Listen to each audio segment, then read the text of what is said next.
congrats on the movie. Thank you so both much. of you. I absolutely loved it. I've seen it twice now, and both times I found new things in it. I'm going to start with you, Tessa. Had you been familiar with the Ibsen text before sort of being involved in this? I had been, yeah.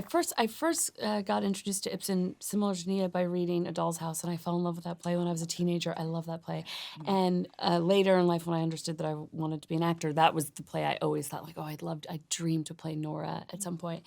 And then subsequently, I read Hedda and loved Hedda, but I didn't have that relationship where I was like, I have to play Hedda. I was beguiled by her and confused by her, but Nora was always my dream. And then Nia called me one day and said, I'm thinking around doing an adaptation of Hedda Gabler, thinking of me, and I couldn't believe it.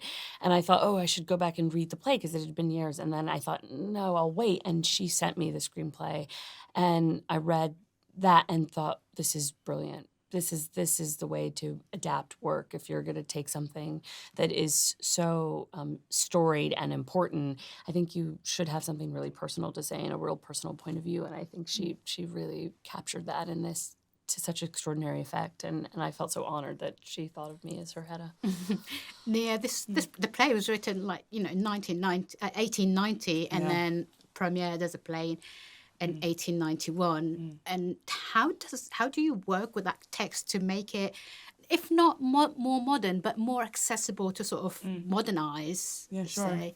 I mean, I didn't think about modernizing it necessarily. I really just thought about making it something that I wanted it to be in a way. I love adaptation. Like, I've adapted other things in ways that were quite different from the source material, because I truly believe that, like, Ibsen, Shakespeare, Jane Austen, like, they are ripe for adaptation, and the reason why they've survived this long is because we find different ways into the stories, as well as those stories and those characters being perennial.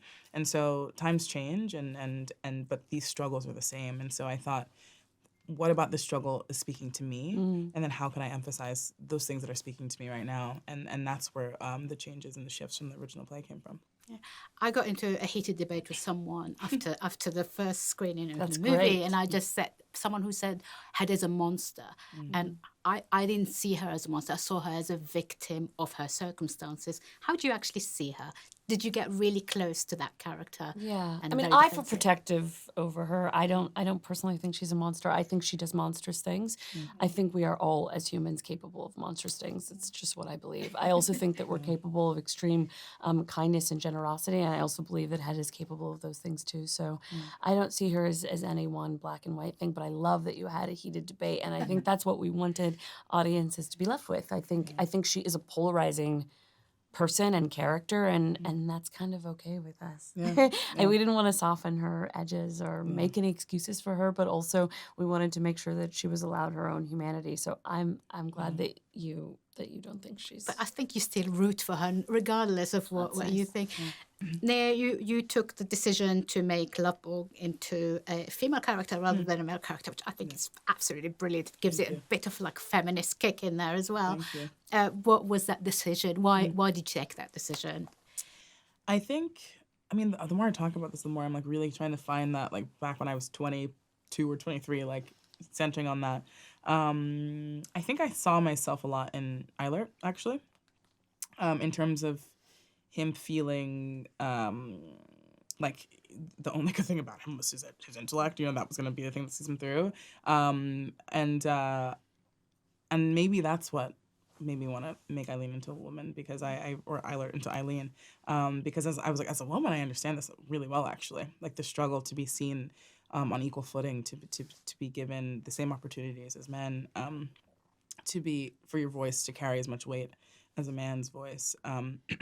So I think that's probably what started it. I understood his struggle through a female lens, and then I thought, oh, that actually does make these relationships really interesting. It really gives women, like, truly is the core of the play, not just this one woman, Hedda, who's more than enough woman for a film, but really gives her these foils to bounce off of, and then it gives the men in the story a deeper connection as well. So it ended up being, I think, the really right decision. Brilliant. Thank you so much, both Thank of you. you. Thank you I've so really much. enjoyed it, and be watching it for the third time. Oh, Thank you so much. Thank you so much. Thank you so That much. means a lot. Thank you. Thank you. Ladies and gentlemen, you're watching Hey You Guys! Hey, you guys! Hey, you guys! Hey, that's what they all say. Hey, you guys! Hey,